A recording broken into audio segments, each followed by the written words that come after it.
হ্যাঁ হ্যাঁ ইন্দ্রবংশ আমাদের ভাঙচুর আজকাল করছেন না কিছু? অনুষ্ঠান আরম্ভ করুন।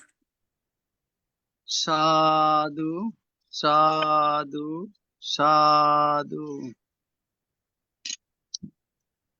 শুভ সন্ধ্যা। আজ 1 জুন 2026, রোজ সোমবার। ITSS এর মূল কথা, সদ্ধর্মের আলোয় থাকবো আলোকিত। নমো তাস্সা ভগবতু আরাতু সাম্মা সাম্বুদ্দাস্সা।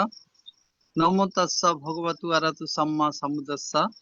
নমো তাস্সা ভগবতু আরাতু সাম্মা সাম্বুদ্দাস্সা।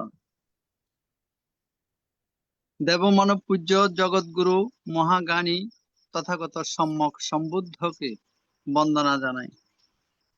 বন্দনা জানাই ভারতের ষষ্ঠ সঙ্গরাজ ITSS পেজের আশীর্বাদক পূজনীয় দিকপাল মহাথেরোবান থেকে। বন্দনা জানাই ITSS পেজের সাথে সংযুক্ত সকল পরম পূজনীয় ভিক্ষু সংঘ ও শ্রমণ সংঘদেরকে। আজকে শ্রদ্ধেয় ভদন্ত শুদ্ধানন্দ মহাথেরোভান্তের ধর্মদেশনা শ্রবণ করার জন্য যারা জুমে সংযুক্ত হয়েছেন, আপনাদের সকলের প্রতি রইল শুভেচ্ছা ও অভিনন্দন। আমাদের মিটিং আইডি 884571573335, পাসকোড 788256। এখন মঙ্গলাচরণ। পবিত্র ত্রিপিটক থেকে মঙ্গলাচরণে অংশ নেবেন দিল্লি থেকে সম্মানিত উপাসিকা গোপা বড়ুয়া মহাদয়া দিদি। দিদিকে নমস্কার জানাচ্ছি। নমস্কার দাদা। সবাইকে আমি প্রথমে বুদ্ধকে বন্দনা জানাচ্ছি এবং সংঘকে বন্দনা জানিয়ে আমি সুখবজ্ঞ ধর্মপদ থেকে দুটো প্যারা মিনিং সহ, বাংলা মিনিং সহ পাঠ করছি। সুসুখং বত জীবাম ওয়েরিনেসু ওয়েরিন ওয়েরিনেসু মনুষ্যেষু বিহরাম অবেরিন। এসো আমরা বৈরীদের মধ্যে অবৈরী ভাব লইয়া বাস করি। হিংসাকারীদের মধ্যে এসো আমরা অহিংস লইয়া সুখে জীবন যাপন করি। সুসুখ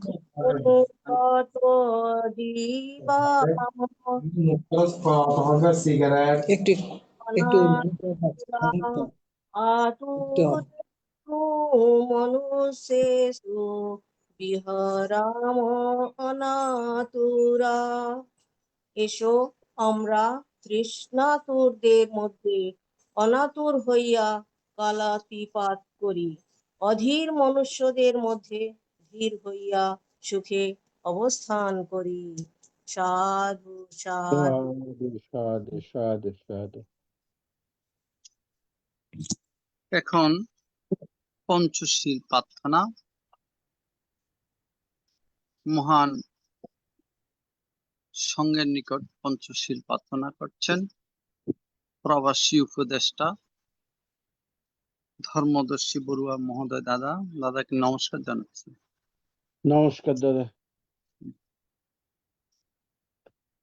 সাধু সাধু সাধু।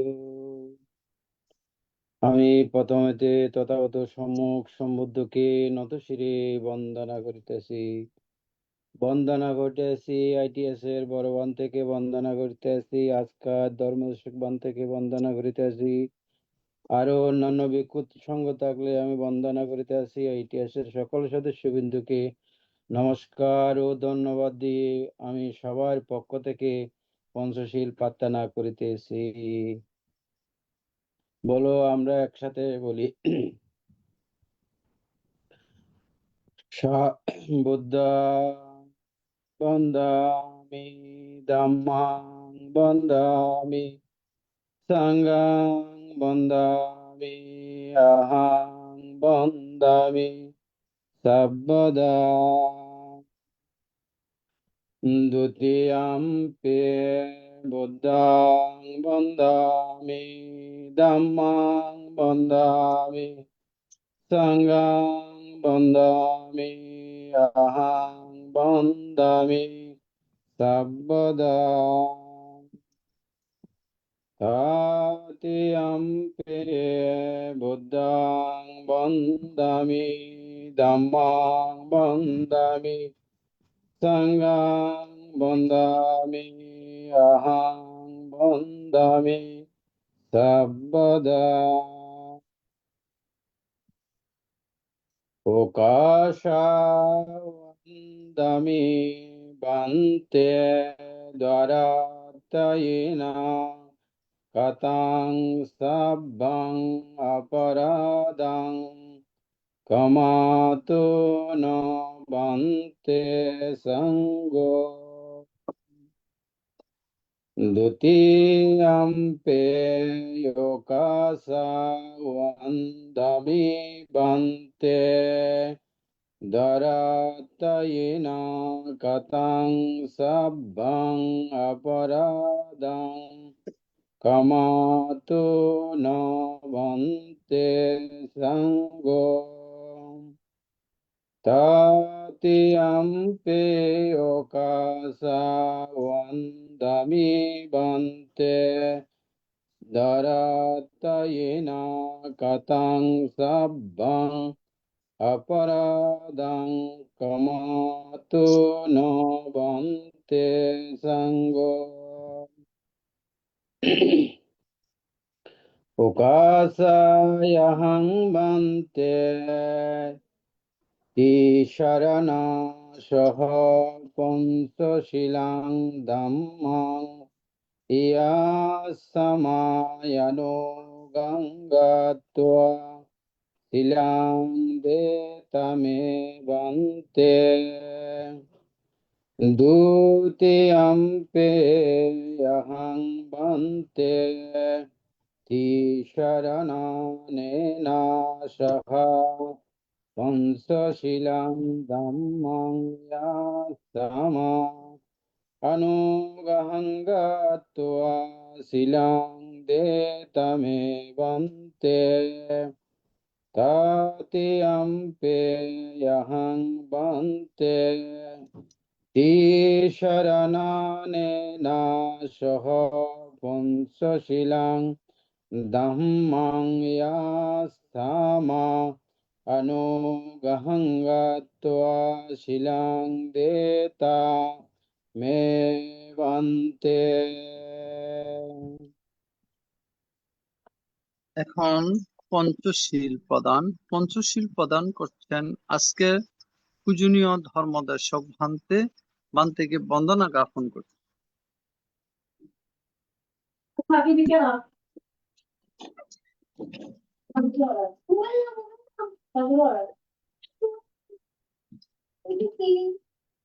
Yamahang budami tang baditam.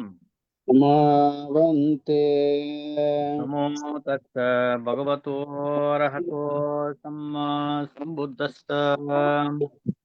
নমো তস্সা ভগবতো অরহতো সম্মা সম্বুদ্ধস্সা।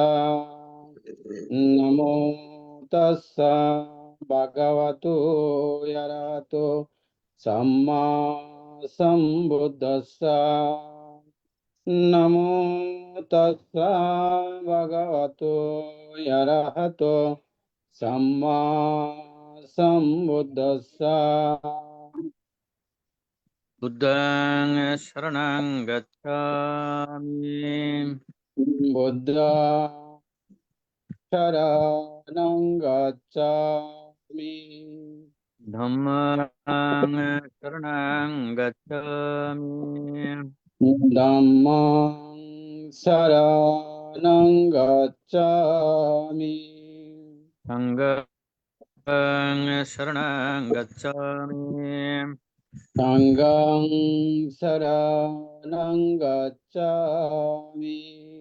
द्वितीयम्पि बुद्धं शरणं गच्छामि द्वितीयम्पि बुद्धं शरणं गच्छामि द्वितीयम्पि धम्मं शरणं गच्छामि द्वितीयम्पि धम्मं शरणं गच्छामि द्वितीयम्पि सङ्घं शरणं गच्छामि द्वितीयम्पि सङ्घं शरणं गच्छामि तृतीयम्पि बुद्धं शरणं गच्छामि तृतीयम्पि बुद्धं शरणं गच्छामि तृतीयम्पि धम्मं शरणं गच्छामि तृतीयम्पि धम्मं शरणं गच्छामि तृतीयम्पि सङ्घं शरणं गच्छामि तृतीयम्पि सङ्घं शरणं गच्छामि शरणागमनं परिपूर्णं समावन्ते नातिपतो वीरमणि सिक्कापदं समादयामि पणदीपता वेरमणि सिक्खापदं समादयामि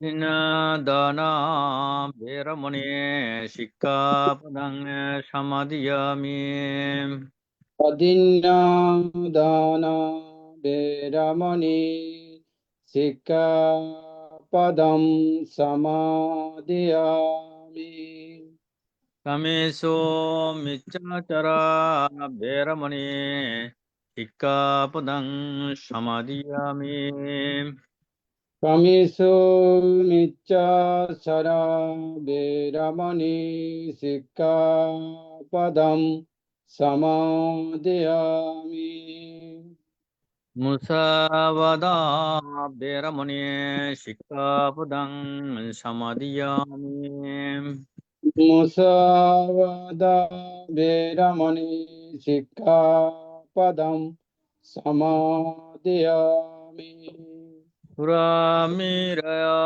मद्यपमादट्टना वीरमणि सिक्कापदं समादयामि सुरामिरे मध्ये पमादट्टान वेरमणि सिक्खापदं समादयामि साधु साधु साधु शरणशः पञ्चशीलं धम्मं साधुकं सुरक्षितं कृत्वा अपमादेन शीलं सम्पदेत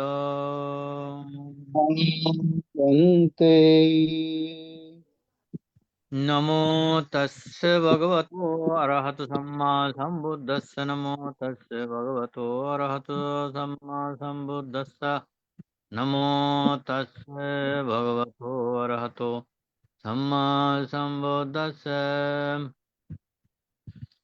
चिलिनः सुगतियन्ते चिलिना भुगो सम्पदा चिलिना निभूतियन्ते तस्मा शिलां विशोदये इतेन च वज्रेण शत्रुते अतो सम्पदा एतेन च वज्रेण सर्वदुःखविनाशतो एतेन च वज्रेण अतु ते जयमङ्गलम् वेदियो विभजन्तो शोकरोगो विनश्यतो माते भवतु अन्तरायो সুখে দীর্ঘায়ুকো ভবা ভবতো সর্বমঙ্গলং রাক্ষন্তু সর্বদেবতাম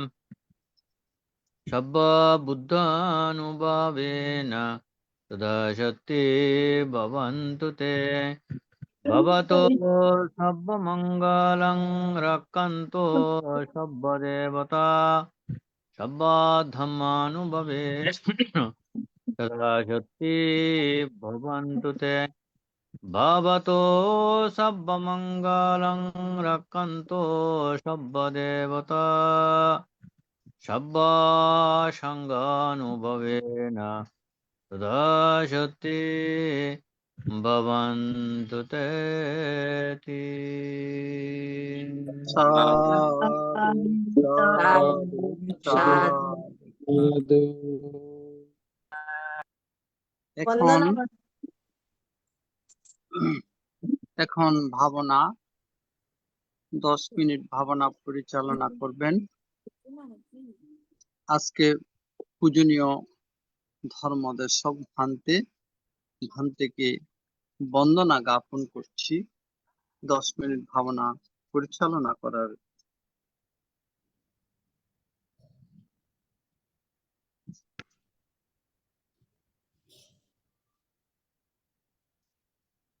সর্বপাপস্করণং কুশলস্য উপসম্পদা সচিত্ত পুর্যাদোপন্নং ইথং বুদ্ধানুশাসনং। সকল প্রকার পাপ কর্ম অকুশল কর্ম বর্জন করে কুশল কর্ম সম্পাদন করা, সেই মনের পবিত্রতা সাধন করা, ইহাই বুদ্ধগণের অনুশাসন।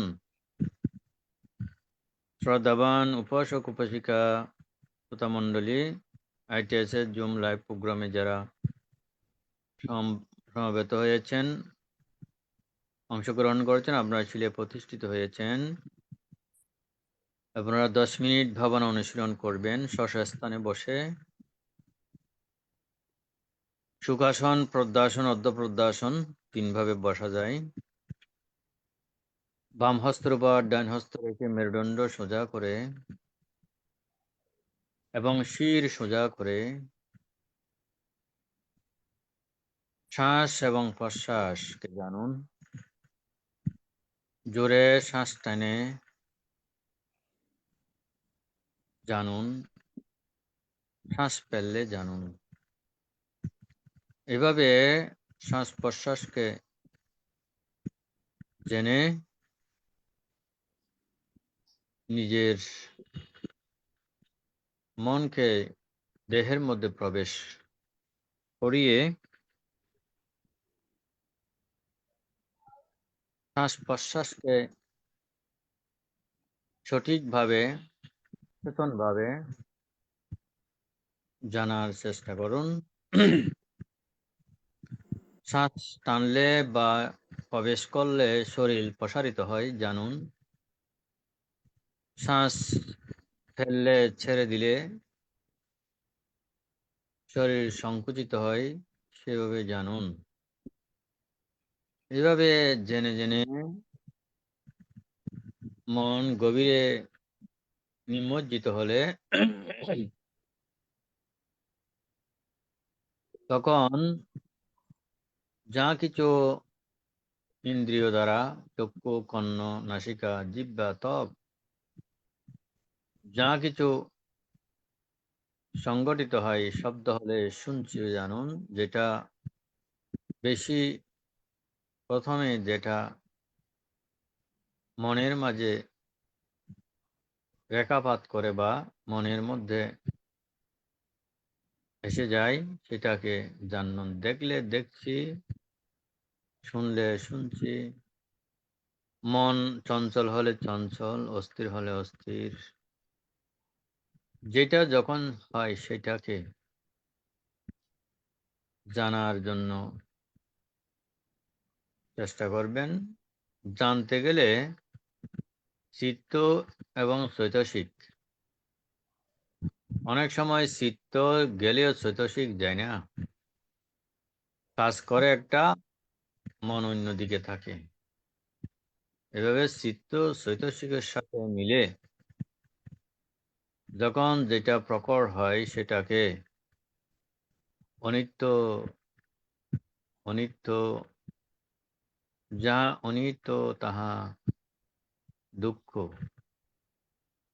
যাহা দুঃখ তাহা অনাত্মা,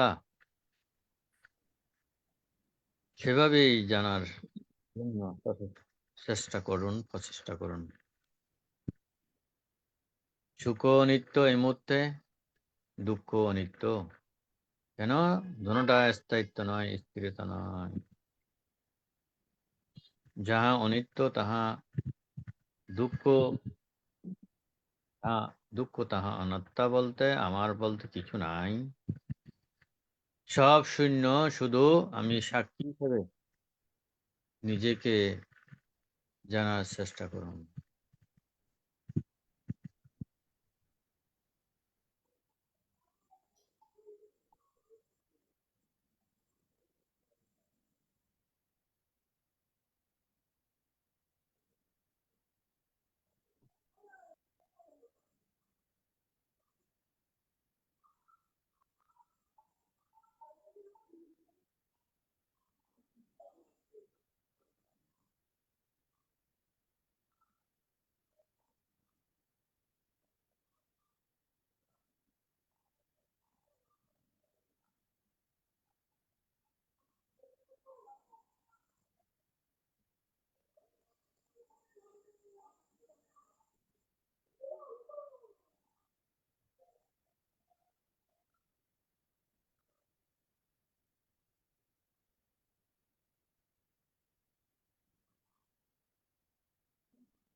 শিক্ষিত চিত্তনে কাব্য সমদমনপস্তি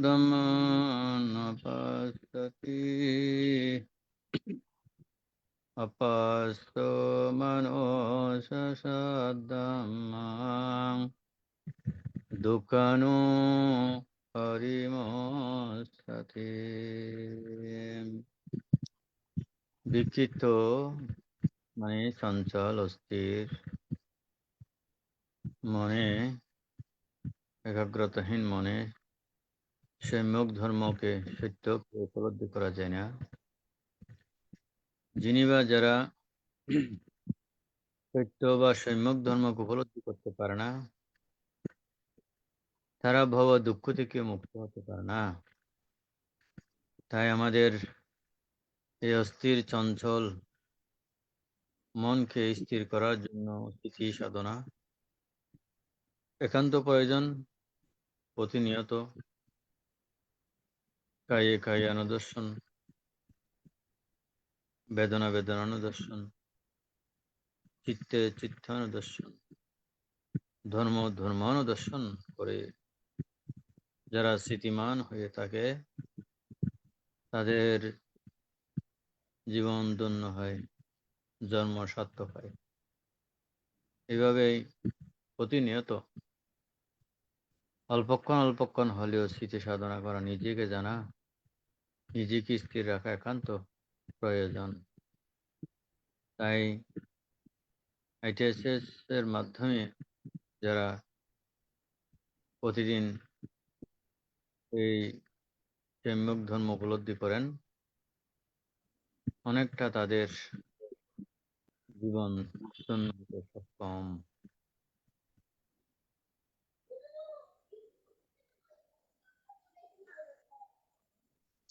সাধু সাধু সাধু। সাধু সাধু সাধু সাধু। বন্দনা অন্ত। আন্তর্জাতিক ত্রিপিটক সদ্ধর্ম শিক্ষা ITSS জুম ভার্চুয়ালের মাধ্যমে এখন ধর্মদেশনা দান। ধর্মদেশনা দান করছেন বাংলাদেশ সংঘরাজ ভিক্ষু মহাসভার প্রাক্তন যুগ্ম মহাসচিব শ্রদ্ধেয় ভদন্ত শুদ্ধানন্দ মহাথেরোবান্তে, অধ্যক্ষ বড়হাতিয়া বুদ্ধিনিকেতন বিহার, লোহাগড়া, চট্টগ্রাম। পূজনীয় ধর্মদেশক ভান্তে আজকে 181তম পর্বে ত্রিপিটকের আলোকে চতুর্থ নিপাতে আলোচনা করবেন। আমি পূজনীয় ভান্তেকে বন্দনা সহ পূজা জ্ঞাপন করছি। আজকের ধর্মদেশনা দান অনুষ্ঠানে অংশগ্রহণ করার জন্য বন্দনা ভান্তে।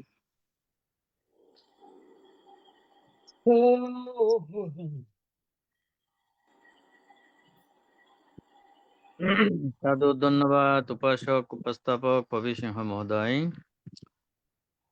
উপস্থাপনার মাধ্যমে আজকের বিষয় সম্পর্কে অবহিত করা হয়েছে।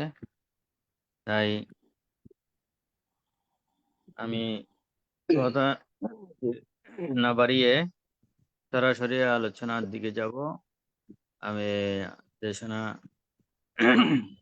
যে বিষয়ের উপর উপস্থাপন করেছেন, সূত্র পিটকের অঙ্গুত্থন নিকায়ের চতুর্থ নিপাত থেকে আলোচনা। চতুর্থ নিপাত আলোচনার মধ্যে হচ্ছে ব্রাহ্মণ বর্গর থেকে আলোচনা। তাই আমি আলোচনা দিয়ে যাচ্ছি। নমো তাচ্ছা ভগবতো অরহতো সম্মা সম্বুদ্ধস্য সেই ভগবান মহাকারণিক তথাগত জগৎ পূজ্য ত্রিলোক শ্রেষ্ঠ, যার ধর্মবাণী দর্শস্বর চক্র দিতে সক্ষম, সেই মহাকারণিক বুদ্ধকে বন্দনা এবং শ্রদ্ধা পূজা অর্ঘ্য নিবেদন করছে। তাহার ধর্ম যে ধর্ম আমাদেরকে দুঃখ মুক্তির পথ প্রদর্শন করেন, সেই সত্য ধর্ম যে তিনি আবিষ্কার করেছেন, চতুষ্পদ বিনিমুক্ত ধম্ম নাম নথি চতুরার্য সত্য যিনি আবিষ্কার করেছেন, সেই ধর্মের প্রতি শ্রদ্ধা গর্বতা প্রদর্শন করছে মহান সংঘ, যে সংঘ সারণাতে সৃষ্টি করে বর্তমান পৃথিবীতে অনেক সংঘ রয়েছে।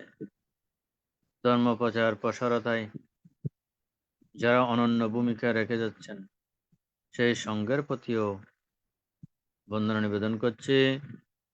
ITSS জুম এবং লাইভ প্রোগ্রামে প্রতিদিন আশীর্বাদক হিসেবে যিনি উপস্থিত হয়ে থাকেন, আমাদের ভারতীয় ষষ্ঠ সংঘরাজ, মহামান্য ষষ্ঠ সংঘরাজ দিকপাল মাহাতর বান্তের প্রতিও বন্দনা শ্রদ্ধা নিবেদন করছি। অপরাপর যারা আমাদের শ্রোতামণ্ডলী উপাসক উপাসিকা রয়েছেন, বিশেষত শ্রীমঙ্গল কুয়াকাটা শ্রীমঙ্গল বিহারের উপাধ্যক্ষ প্রিয়ভাজন ইন্দ্রবংশ সহ ITSS এর প্রতিষ্ঠাতা পরিচালক, উপদেষ্টা পরিষদ, কলা কৌশলী যারা রয়েছেন, সবার প্রতি মৈত্রী পুণ্যদান আশীর্বাদ প্রদান করছি।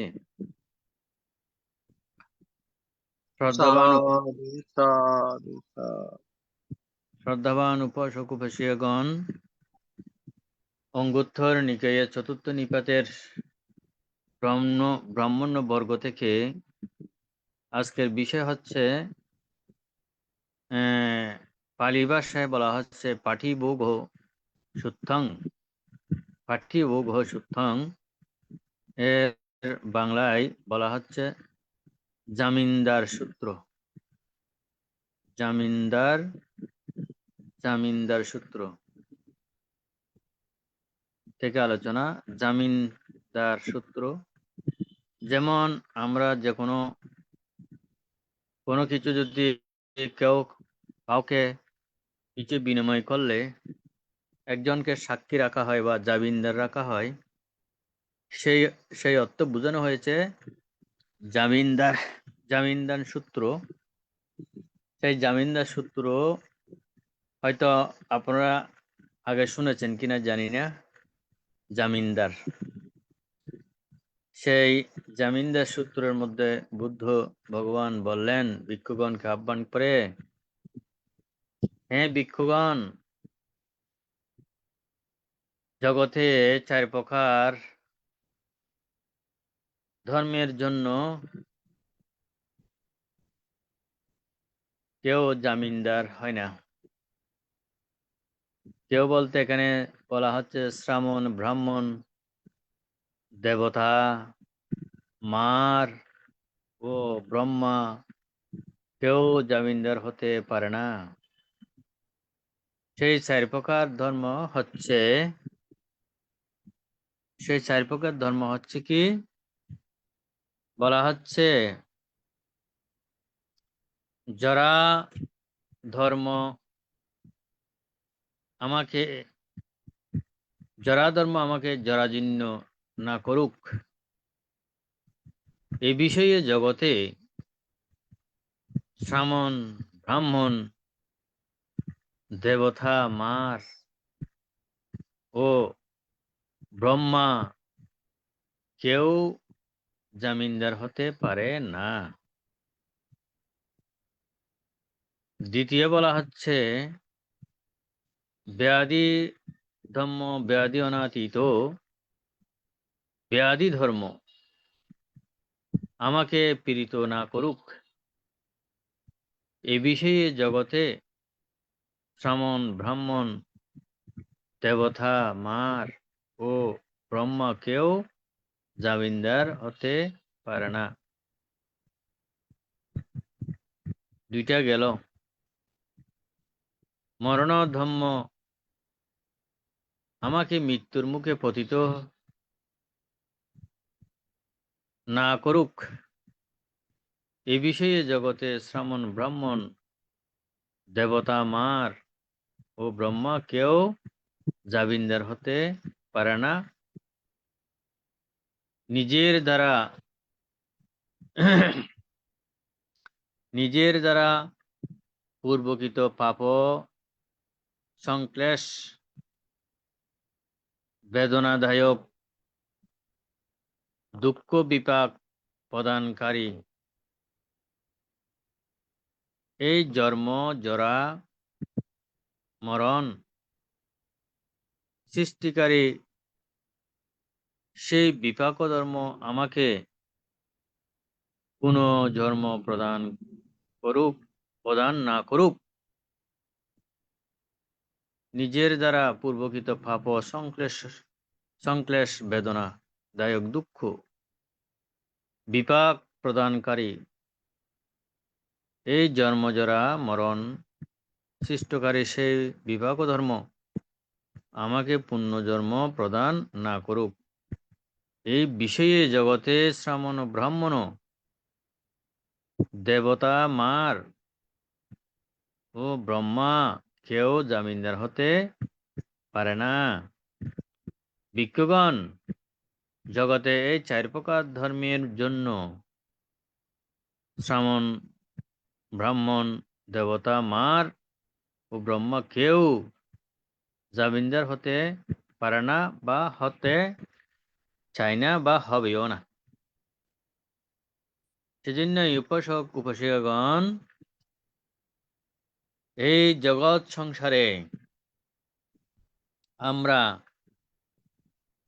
যার জন্য যত কিছু করি না কেন, কিন্তু এই 4টি সত্য, সেটা নিজের স্বকীয়তা। যদি আমাদের জন্ম মাতৃগর্ভে, পিতার ওরসে মাতৃগর্ভে হয়, সেই কিন্তু কর্ম আমার স্বকীয়। রাজার ঘরে, শ্রেষ্ঠীর ঘরে, ধনীর ঘরে, দীনহীন, তীর্যকসুর, নিরয়, প্রেত, বিভিন্ন কুলে জন্ম, সব নিজের কর্ম। সে নিজের কর্ম অনুসারে গতি প্রাপ্ত হয়। এখানে মাতা পিতা মাধ্যম, কিন্তু কর্ম হচ্ছে নিজের স্বকীয়তা। সেজন্যই কর্মকে নিজে সৃষ্টি করে সে কর্মফল নিজেকে ভোগ করতে হয়। যেমন কোনো সন্তান মাতৃগর্ভে মৃত্যুবরণ করে, জন্মের সাথে সাথে মৃত্যুবরণ করে, এবং জন্মের কিছুদিন পরে মৃত্যুবরণ করে, এবং উপঘাতক মৃত্যু হয়। সেগুলো কর্ম। এখানে মাতা পিতার কোনো হাত থাকে না। তাই কর্ম করার সময়, কাজ করার সময় সেই কাজকে যথাযথভাবে স্মৃতি সম্প্রজ্ঞান চিত্তে সম্পাদন করা একান্ত প্রয়োজন। সেই কর্মগুলো আমাকে জন্মান্তরে বিপাক প্রদান করে। তাই শ্রদ্ধাবান উপাসক উপাসিকা শ্রোতামণ্ডলী, যে যত কিছু ধন সম্পদ, টাকা পয়সা, গাড়ি বাড়ি যা কিছু থাক না কেন, নিজের শরীর জরাগ্রস্ত হবে, এই সত্যকে সদা সর্বদা মনে জাগ্রত রাখা। আমি জরাগ্রস্ত হব, যারা আমাকে আক্রান্ত করবে। আমার পূর্বপুরুষ জরাগ্রস্ত হয়েছিল,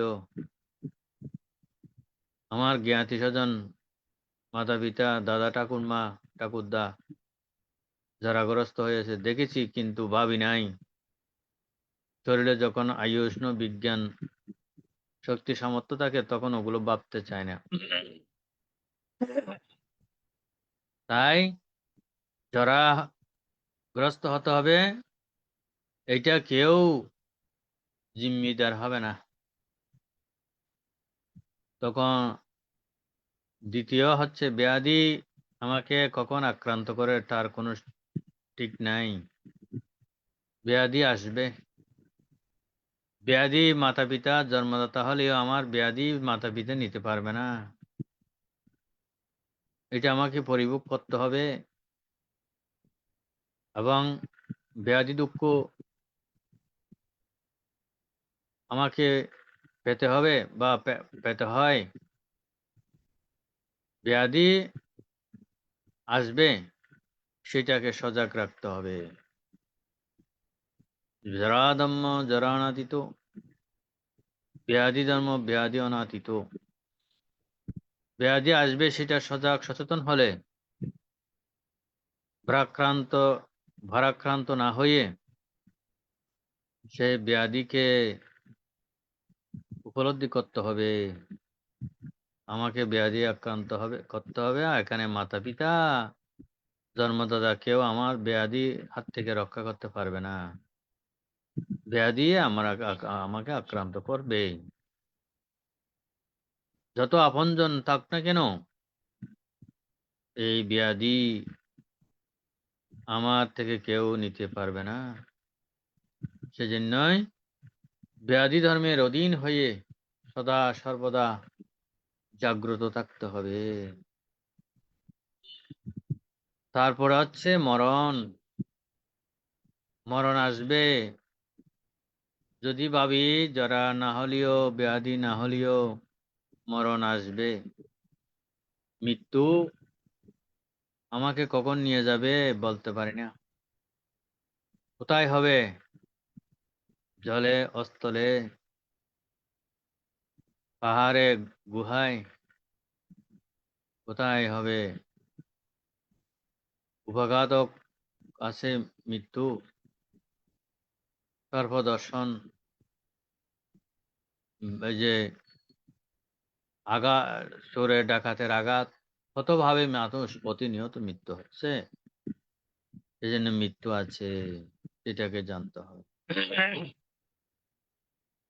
এই মৃত্যুরও কেউ জামিনদার হবে না। মাতা পিতা জন্মদাতা তারাও হবে না। আমার আপনজন, প্রিয়জন, আমার জন্মদাতা মাতা পিতা তারাও হবে না। তো এই মৃত্যু আসবে। এইটাকে যিনি সদা সর্বদা জাগ্রত রাখবে বা মৃত্যু স্মৃতি যাদের মধ্যে থাকে, তারা সহজে অকুশল কর্ম করতে পারে না। যদিও মনের খেয়ালে, মনের আবেগে অকুশল কর্ম আমরা হয়তো করে ফেলি, হয়ে থাকে, কিন্তু সেই কর্ম ভোগ করার জন্য আবার জন্ম নিতে হবে। তাই এই মনকে শাসন করা, মনকে স্থির রাখা, মনকে সেই কলুষ মুক্ত করার জন্য স্থিতি সাধনা নিজের মধ্যে পর্যবেক্ষণ করা একান্ত প্রয়োজন। এই মন, তুমি বারে বারে কর্ম করে আমাকে জন্ম দিচ্ছ। সেজন্য বুদ্ধ বললেন, যারা মনকে জানে, মনোপূর্ব গম ধম্মা, মন হচ্ছে ধর্মসমূহের পূর্বগামী। ধর্মসমূহ মানে আমি খারাপ করব না বা পুণ্য করব, কুশল করব না অকুশল করব, সেটা আগে মনে উৎপন্ন হয়। সেজন্য মনোপূর্ব গম ধর্মা, মন ধর্মসমূহের পূর্বগামী যে কাজ করুক না কেন, আগে মন উৎপন্ন হয়, তখন বাক্য দিয়ে, শরীর দিয়ে সেটা আমরা কর্ম করি। সেজন্যই এই মনকে যারা শাসনে বা নিজের আয়ত্তে রাখতে সক্ষম হয়, তারাই এই ভব দুঃখ থেকে মুক্ত হওয়ার জন্য সচেষ্ট হতে পারে এবং তারাই মুক্ত হয়। সেজন্যই উপাসক, উপাসিকা, শ্রোতামণ্ডলী এই জামিনদার সূত্র এই শিক্ষা আমাদেরকে প্রদান করে আমাদের এই জীবন যারা ব্যাধি মৃত্যু করাল গ্রাসে পতিত হওয়ার পূর্বেই যদি আমি নিজের মধ্যে ধর্মবীজ, ধর্মদীপ জ্বালাতে সক্ষম হই, সেই ধর্মদীপে আমাকে আলো প্রদান করবে, উদ্যোগামী করবে। সেজন্যই এই মনকে আপনারা জানার জন্য, মনকে শাসন করার জন্য স্থিতি ভাবনা অনুশীলনের মাধ্যমে যারা ধর্ম থেকে, ব্যাধি ধর্ম থেকে, মরণ ধর্ম থেকে মুক্ত হওয়ার জন্য চেষ্টা করবেন, প্রচেষ্টায় থাকবেন, তাহলে নিজের মুক্তির পথ নিজে অন্বেষণ করে দুঃখ থেকে মুক্ত হতে সক্ষম হবেন। তো আজকের আলোচনা আর দীর্ঘায়িত করব না। ইলেকট্রিসিটি যদি চলে যায় আমার এখান থেকে লাইন চ্যুত হয়ে যাবে। সেজন্যই এই জামিনদার সূত্রের সার কথা, সারমর্ম সংক্ষেপে উপস্থাপন করেছি। এই অল্প আলোচনার মধ্যে আপনাদের বোধোদয়ের মধ্যে যেটা গ্রহণীয় সেটা গ্রহণ করে সেটা যদি আপনারা অনুশীলন, অনুধ্যান করতে পারেন, তাহলে আলোচনা সার্থক, শ্রবণ করা সার্থক হবে বলে মনে করি। তাই যেখানে আছেন, যেভাবে আছেন, ভালো থাকুন, সুখে থাকুন, শান্তিতে অবস্থান করুন, ধর্মময় জীবন যাপন করুন। এই আশাবাদ ব্যক্ত করে সকলের মঙ্গল সুখ কামনা করে আজকের আমার জাবিন্দার সূত্র আলোচনা এখানেই পরিসমাপ্তি করছি। সব্বে সত্তা সুখিতা ভবন্তু। সাধু সাধু সাধু সাধু। পূজনীয় ধর্মদেশক ভান্তে এতক্ষণ পর্যন্ত মূল্যবান দেশনা করেছেন। এতে আমাদের অনেক কিছু শিক্ষণীয় বিষয় আছে। পূজনীয় ভান্তের নিরোগ, দীর্ঘায়ু এবং সুস্বাস্থ্যতা কামনা করছি এই ITSS পরিবারের পক্ষ থেকে। বন্দনা ভান্তে। সাধু। এখন পূর্ণ উৎসর্গ আমাদের পরলোকগত জ্ঞাতিগণের সদ্গতি কামনা করে এবং যারা রোগের দুর্ঘটনায় বিভিন্নভাবে কষ্ট পাচ্ছেন তাদের সদ্গতি, তাদের সুস্থতা কামনা করে এখন পূর্ণ উৎসর্গ করছেন উপাসিকা মমতা বড়ুয়া মহাদয়া দেবী।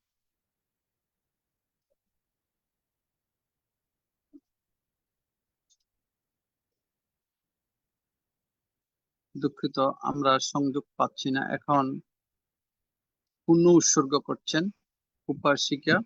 হ্যাঁ, হ্যাঁ বলেন দিদি, বলেন। আমি সর্বপ্রথমে তথাগত গৌতম বুদ্ধ চরণে বন্দনা নিবেদন করছি এবং সশ্রদ্ধ ভান্তেদের প্রতি আমার সশ্রদ্ধ বন্দনা। এবং উপাসক উপাসিকাদের প্রতি আমার শুভেচ্ছা ও শুভকামনা জানিয়ে আমি অনুমোদন করছি। ईडां नो यतिनां होतो सुखिता हन्तो यातायो ईडां नो यतिनां होतो सुखिता हन्तो यातायो ईडां नो यतिनां होतो सुखिता हन्तो यातायो ओन्नामे उदकं मत्तं यथा निन्नं पातति एवमेवायितो दिन्नां प्रेतानां उपकपति यथा बारी महापूरा परिपुरन्ति सागरम् एवमेवायितो दिन्नां प्रेतानां उपकपति एतावता चायं मेहि सम्पदं मे सम्पदं सब्बे देवा सब्बे सत्ता सब्बे भूताय अनुमोदन्तु सब्ब सम्पत्ति सिद्ध्या आकदत्तस्य बुम्मट्टा देवनागा महित्तिका पुण्यन्तां अनुमोदित्वा चिरं रक्षन्तु बुद्धशासनं चिरं रक्षन्तु चिरदेशनं चिरं रक्षन्तु मां परं इमिना पुयकं मेना मामे बाला समागमो शतं क्षमागमायोतो यावनिब्बानं पत्या इदं मे दानं इदं मे शीलं इदं मे पुण्यं आसुवाकया वहं निब्बनस्य पच्चयो होतु भवतु दिक्तातु সাধু সাধু সাধু সাধু। সাধু। পূজনীয় ভান্তের আলোচনার প্রেক্ষিতে কারো যদি কোনো কিছু জানার বাকি থাকে পূজনীয় ভান্তের মাধ্যমে আমরা জানতে পারবো। আসুন আমরা অভিমতের মাধ্যমে পূজনীয় ভান্তের কাছ থেকে জেনে নেই। এখন অভিমত প্রকাশ করছেন উপাসিকা গোপা বড়ুয়া মহাদয়া দিদি।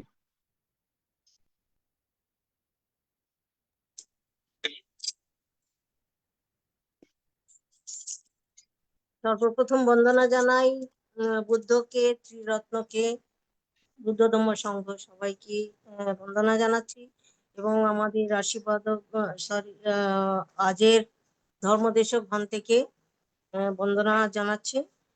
উনি অঙ্গুত্তর নিকায় থেকে পঠিব সূত্র পাঠ করেছেন, জামিনদার সূত্র যাকে বলা হয়। তো মানে এটা সত্যি আমরা আগে শুনিনি, আমি তো শুনিনি। ভালো লেগেছে, খুবই ভালো লেগেছে। একটু জানাও গেল। হ্যাঁ, একটা তো এখানে 4 প্রকার ধর্মের কথা বলা হয়েছে, মানে জরা ধর্ম, ব্যাধি ধর্ম, মরণ ধর্ম এবং মৃত্যু, জন্ম জরা ব্যাধি মৃত্যুকে নিয়ে বলা হয়েছে। তার জন্য মানে আমাদের মাতা পিতা হোক বা আত্মীয় স্বজন আপনজন যেই কেউ হোক না কেন, এর কবল থেকে আমাদেরকে কেউ রক্ষা করতে পারবে না, অর্থাৎ কেউ এর জন্য জামিনদার হয় না। এই কথাটাকে ভান্তে খুব ভালোভাবে বুঝিয়েছেন। এর মধ্যে আমার প্রশ্নের তো কিছু নেই তেমন, কেন আমি খুব বেশি প্রশ্ন করতে তো পারি না। যাই হোক, ভান্তে খুব সুন্দরভাবে বুঝিয়েছেন, একটা নতুন জিনিস শুনতে পেলাম আজকে। তার জন্য ভান্তেকে অশেষ কৃতজ্ঞতা সহ ধন্যবাদ এবং ওনার দীর্ঘায়ু, সুস্বাস্থ্য দীর্ঘায়ু কামনা করছি, পুণ্যদান করছি এবং সবাইকে নমস্কার বলে আমি এখানে আমার অভিমত সমাপ্ত করলাম। সাধু সাধু সাধু। এখন অভিমত প্রকাশ করছেন উপাসক শ্রদ্ধেয় শ্যামল বড়ুয়া দাদা। দাদাকে নমস্কার জানাচ্ছি। নমস্কার দাদা। আমি নতশিরে মহাকারুণিক তিলক পূজ্য বুদ্ধকে বন্দনা করছি। ভগবান বুদ্ধের সেই নির্মাণ পদায়ী 84,000 ধর্মস্কন্ধকে বন্দনা করছি। ভগবান বুদ্ধের প্রতিষ্ঠিত মহান আর্য ভিক্ষু সংঘকে বন্দনা করছি। ITS স্টেজের বড় ভান্তে ভারতীয় ষষ্ঠ সংঘরাজ ভান্তের চরণে এবং বন্দনা জানাচ্ছি আমাদের পরম কল্যাণিত আমার পরম জ্ঞাতি আজকে প্রধান সদ্যমাদেশক পূজনীয় শ্রীমৎ শুদ্ধানন্দ মহাস্তবীর মন্ত্রের চরণে এবং আইটিএস পেজের সমন্বয়ক উপদেষ্টা পূজনীয় ইন্দ্রবংশস্তবীর মন্ত্রের সহ পূজনীয় আশীন বুদ্ধরক্ষিত মন্ত্রের সহ যে সমস্ত ভিক্ষু সংঘ আইটিএস পেজের সাথে সংযুক্ত তাদের সবার চরণে নতশিরে বন্দনা জানাচ্ছি। কৃতজ্ঞতা শ্রদ্ধা জানাচ্ছি আমাদের পরম কল্যাণ মিত্র আইটিএস পেজের প্রতিষ্ঠাতা পরিচালক বাবু মিলন বড়ুয়া, শ্রদ্ধেয় উপদেষ্টা মৃদুল কান্তি সিংহ দাদা, সঞ্চালন বিষয়ক উপদেষ্টা ভবিষ্য দাদা সহ দেশে বিদেশের সকল ডোনারবৃন্দ এবং যারা জুমে লাইভে প্রতিদিন পূজনীয় ভান্তের এবং গৃহী সঙ্গের ধর্ম আলোচনা শ্রবণ করেন, আজকে যারা উপস্থিত আছেন সবার প্রতি আমি শ্রদ্ধা চিত্তে মৈত্রী চিত্তে শ্রেণীভেদে প্রণাম এবং মৈত্রীময় শুভেচ্ছা জানাচ্ছি। পূজনীয় ভান্তে আজকে আপনার সূত্র পিটকের অন্তর্গত অঙ্গুত্তর নিকায়ের চতুর্থ নিপাতের আপনার এই ব্রাহ্মণ বর্গ থেকে প্রতিভ বা জামিনদার সূত্র, এই সূত্রটা আমাদের সম্মুখে আলোচনা করেছেন। আসলে এই বৌদ্ধ দর্শন অনুযায়ী প্রাকৃতিক ও জাগতিক নিয়মগুলিকে আপনার 4টি শ্রেণীতে ভাগ করা হয়েছে। আমি যতটুকু জানি সেটা হচ্ছে আপনার বীজ নিয়ম, ঋতু নিয়ম, চিত্ত নিয়ম, কর্ম নিয়ম। আমার কাছে যেটা মনে হয়েছে পূজনীয় ভান্তে আজকে যে প্রতিভ বা জামিনদার সূত্র আলোচনা করেছেন এটা হচ্ছে আপনার এই ধর্ম নিয়মের অন্তর্গত আর কি। এখানে আসলে মহাকারণিক ভগবান বুদ্ধর আপনার কত উদার মনের, কত গণতান্ত্রিক, কত চ্যালেঞ্জ সহকারে উনি বলেছেন মানুষকে, উনি আপনার মানুষের নিজ নিজকে আপনার সমস্ত ক্ষমতাগুলো দিয়েছেন। অন্য ধর্ম যেখানে বলা আছে আমার ইচ্ছা ছাড়া বিধাতার ঈশ্বর প্রদার আল্লাহর ইচ্ছা ছাড়া একটা গাছের পাতাও নড়ে না, মহাকারণে ভগবান মুক্ত সেই আপনার 6 বছর কঠোর ধ্যানের মাধ্যমে যে পরম সত্য আবিষ্কার করেছিলেন তারই নিরেখে উনি চ্যালেঞ্জ ছুড়ে, অনেকটা আসলে চ্যালেঞ্জই বলা যায়, উনি বলেছেন আসলে কেউ কাউকে মুক্ত করতে পারে না, নিজেই নিজের আপনার ত্রাণকর্তা, কহি না তো পরশি। আমরা এইগুলি কথাগুলি সবাই জানি। এখানে আপনার এই আজকে পূজনীয় ভান্তে যে সদ্ধর্মদেশনা করেছেন প্রতিভ বা জামিনদার সূত্রের মধ্যে আমরা 5টা নিয়মের কথা জানি। 5টা নিয়মের আমি আগে বলেছি ধর্ম নিয়মের অন্তর্গত। এখানে পূজনীয় ভান্তে দেশনায় বলেছেন জরাধর্ম, জরাধর্ম আমাকে জীর্ণ না করুক, শ্রমণ ব্রাহ্মণ দেবতা ব্রহ্মা মার কেউ জামিনদার হতে পারে না। মরণ ধর্ম আমাকে মৃত্যুমুখে পতিত না করুক, কারো সাধ্য নাই, শ্রমণ ব্রাহ্মণ দেবতা ব্রহ্মা মার। তারপর আপনার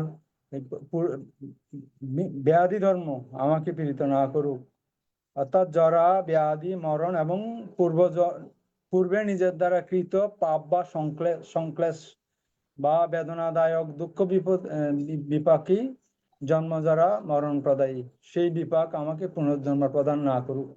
এখানেও কেউ জামিনদার হতে পারে না, শ্রমণ ব্রাহ্মণ দেবতা ব্রহ্মা মার। এই যে 4টা বিষয় পূজনীয় ভান্তে আজকে জামিনদার সূত্রের মধ্যে আলোচনা করেছেন। আসলে কত বড় চ্যালেঞ্জ এটা অন্যান্য ধর্মের সাথে, এটা আমরা নিজেরাই অনুধাবন করতে পারি। জরা ধর্ম, ব্যাধি ধর্ম, মরণ ধর্ম এবং পূর্বে নিজের দ্বারা কৃত পাপ। আমরা এই জানি বৌদ্ধ দর্শন অনুযায়ী প্রাকৃতিক ও জাগতিক নিয়মগুলোর মধ্যে 4টা নিয়ম আছে। প্রথম নিয়ম হচ্ছে বীজ নিয়ম, অর্থাৎ এটি উদ্ভিদ জগৎ বা জৈবিক নিয়ম। বীজ থেকে অঙ্কুরোদ্গম হবে, আপনার গাছের বৃদ্ধি হবে, ফুল ফল হবে, উদ্ভিদের বংশবৃদ্ধি হবে, সবে প্রাকৃতিক নিয়মের অন্তর্গত। এখানে কোনো ঈশ্বর আল্লাহ সৃষ্টিকর্তা কারো অবদান নেই। বীজ থেকে আপনার স্বাভাবিক সহজাত প্রক্রিয়া এগুলি উৎপত্তি হবে। ভগবান বুদ্ধের আপনার বৌদ্ধ দর্শনের মধ্যে এগুলো প্রথম নিয়ম বীজ নিয়ম। দ্বিতীয় নিয়ম হচ্ছে ঋতু নিয়ম। এটি মূলত ঋতুচক্র, আবহাওয়া, জলবায়ু এবং তাপমাত্রা পরিবর্তন। অর্থাৎ আপনার শীতকালে আপনার কুয়াশা পড়বে, বরফ জমবে, বর্ষাকালে বৃষ্টি হবে, গরমকালে গরম পড়বে। এগুলি ঋতু নিয়মের অন্তর্ভুক্ত। ঋতুভেদ এগুলি হবেই, এগুলি কোনো ঈশ্বর আল্লাহ সৃষ্টিকর্তা কারো এখানে হাত নেই। এরপর চিত্ত নিয়ম, এই আমরা যে আপনার অভিধর্ম পিটক যেটা রচিত হয়েছে পুরোপুরি চিত্ত নিয়মের উপর ভিত্তি করে। এটি মনস্তাত্ত্বিক নিয়ম, মানুষের চিন্তা চেতনা অনুভূতি এবং মনের বিভিন্ন অবস্থা ক্রিয়াকলাপ এই নিয়মের মাধ্যমে পরিচালিত হবে। এবং চতুর্থ হচ্ছে কর্ম নিয়ম, এটি নৈতিক নিয়ম বা কার্যকারণ তত্ত্ব, যেটা আমরা এই দ্বাদশ নিদান যেটা আমরা জানি, এটার কথা এখানে বলা হয়েছে। যেই রূপ কর্ম করবে সেই রূপ ফল ভোগ করবে। ওই যে আমরা দ্বাদশ নিদানের মধ্যে অবিদ্যা থেকে শুরু হয়েছে, আমরা জানি আপনার এই দ্বাদশ নিয়ে প্রথম চক্রের আপনার অবিদ্যা থেকে শুরু হয়েছে, আর জন্ম ব্যাধি মৃত্যু তৃষ্ণা আমরা যেগুলি জানি, অর্থাৎ 12টা নিয়ম এখন আমি আলোচনা করছি না, আলোচনা দীর্ঘায়িত হবে। এরপর আপনার ধর্ম নিয়ম পূজনীয় বান্ধব আজকে যে প্রতিবিবাদ জামিনদান সূত্র আলোচনা করেছেন, এটা ধর্ম নিয়মের অন্তর্ভুক্ত। এটি মহাজাগতিক বা পরম সত্যের নিয়ম। এই যে আপনার জরা ধর্ম, ব্যাধি ধর্ম, মরণ ধর্ম, পূর্বে নিজের দ্বারা কৃত পাপ, এগুলো আমাকে পুনর্জন্ম দান করবে, আমাকে কষ্ট দেবে, এগুলি ধর্ম নিয়মের অন্তর্ভুক্ত। এটি মহাজাগতিক বা পরম সত্যের নিয়ম। বস্তুর স্বভাব, জাগতিক নিয়ম শৃঙ্খলা এবং জীবনের স্বাভাবিক সত্য বা প্রাকৃতিক বিধানসমূহ এই নিয়মের আওতায় করে। তাহলে আমরা 5টা নিয়মের কথা বৌদ্ধ দর্শন অনুযায়ী আমরা জানি: বীজ নিয়ম, ঋতু নিয়ম, চিত্ত নিয়ম, কর্ম নিয়ম, ধর্ম নিয়ম। পূজনীয় বান্ধব আজকে যে জামিনদার সূত্রটা আলোচনা করেছেন, আমার কাছে মনে হয়েছে এটা ধর্ম নিয়মের অন্তর্ভুক্ত আর কি। এই 4টা বিষয় আলোচনা করেছেন ধর্ম নিয়মের অন্তর্ভুক্ত থেকে আপনার সূত্র প্রয়োগ রঙ্গিত নিকায়ের সেই প্রতিবিবাদ জামিনদার সূত্র, এই জরা ধর্ম, ব্যাধি ধর্ম, মরণ ধর্ম, পূর্বে নিজের দ্বারা কৃত পাপ, এগুলি পূজনীয় আমাদের চমৎকার ভাবে আমাদের কাছে এগুলি এই আলোচনা করেছেন, এবং পূজনীয় বান্ধব আমাদেরকে আসলে এই শীল প্রদান করেছেন এবং আজকে ভাবনা পরিচালনা করেছেন। পূজনীয় বান্ধবের প্রতি আমাদের গভীর শ্রদ্ধা চিত্ত কৃতজ্ঞতা চিত্তে আমি পূজনীয় বান্ধবের চরণে নতশিরে বন্দনা জানাচ্ছি এবং জন্ম জন্মান্তরে সঞ্চিত পুণ্যরাশি পূজনীয় বান্ধব সহ আপনারা যারা শুনছেন সবার প্রতি মৈত্রী চিত্ত দান করে আমি আমার সংক্ষিপ্ত কথা এখানে শেষ করছি। পূজনীয় বান্ধব নতশিরে বন্দন। সাধু সাধু সাধু। সাধু সাধু সাধু। এখন অভিমত প্রকাশ করছেন সম্মানিত উপাসক অপূর্ব মিত্র বড়ুয়া মহোদয় দ্বারা।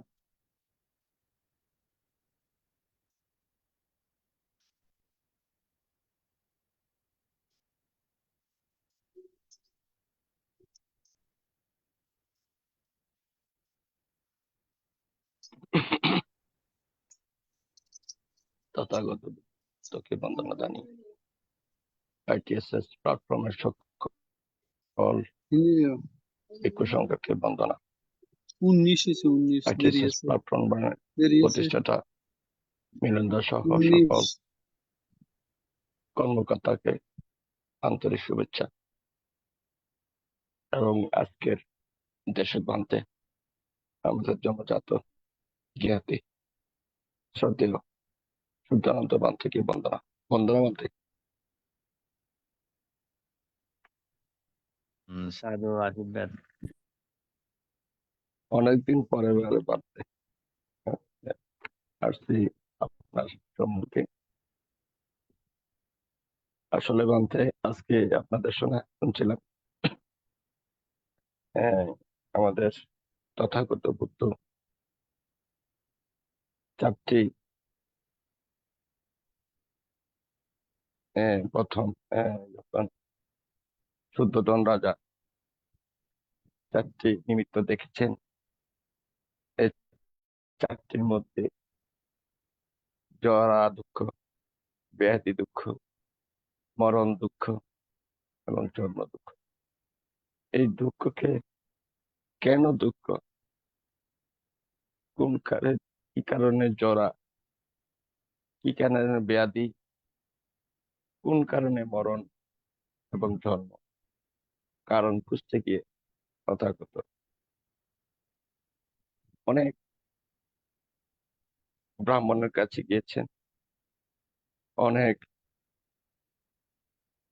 সূত্র ধরে গেছেন, কেউ ওনাকে সঠিক উত্তর দিতে পারেননি। সে কারণে তিনি দাঁড়াতাড়ি পিচ্ছেন। শেষে তিনি যখন উত্তর পেলেন না, তখন নিজেই কঠোর সাধনায় নিমজ্জিত। তো এটা হলো জামিনদের সূত্রের প্রধান বক্তব্য বা দেশনা বুদ্ধের। তো আপনাকে একটু প্রশ্ন বাদ আমার কিছু এই প্ল্যাটফর্মে ঢুকলে একটু প্রশ্ন আছে। ধর্মতা, প্রকৃতি, এই প্রকৃতিটা জরা দুঃখ, ব্যাধি দুঃখ, মরণ দুঃখ, এই প্রকৃতির মাধ্যমে আমরা প্রবাহমান স্রোতের মতো আমরা এই যে বুদ্ধ হচ্ছি, বৃদ্ধ হওয়ার সাথে সাথে ঝগড়া আক্রান্ত হচ্ছে, ব্যাধি আক্রান্ত হচ্ছে, মরণের পথে কঠিন ইয়েতে চলে যাচ্ছে। এখানে প্রকৃতির কার্য কি? এখানে একটু একটু বলে একটি চারি মহাদূতের একটা সংযোগ প্রদান দেখা যাচ্ছে এই প্রকৃতির সাথে।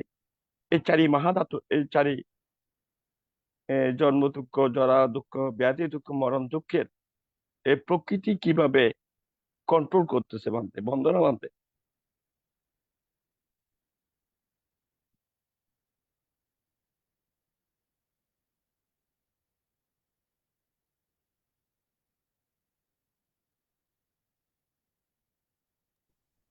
সাধু, আহ, আসলে আপনার প্রশ্ন হচ্ছে আমাদের এই জরা দুঃখ, ব্যাধি দুঃখ, মরণ দুঃখ প্রকৃতি কিভাবে কন্ট্রোল করছে, এইটাই তো। তো আসলে প্রকৃতি এই যে আমাদের এই দেহ গঠনের জন্য প্রকৃতির সবকিছু উপাদান রয়েছে। যদিও মাতা পিতার যে মিলনের মাধ্যমে আমাদের জন্ম হচ্ছে বলে একটা ধারণা থাকে সবার, কিন্তু সেখানে প্রকৃতিগত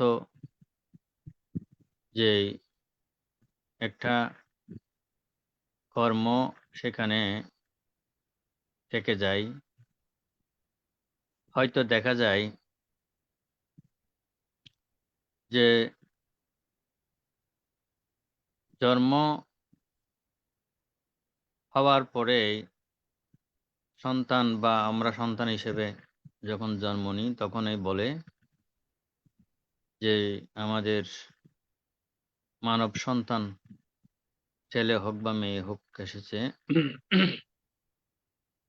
কিন্তু সেখানে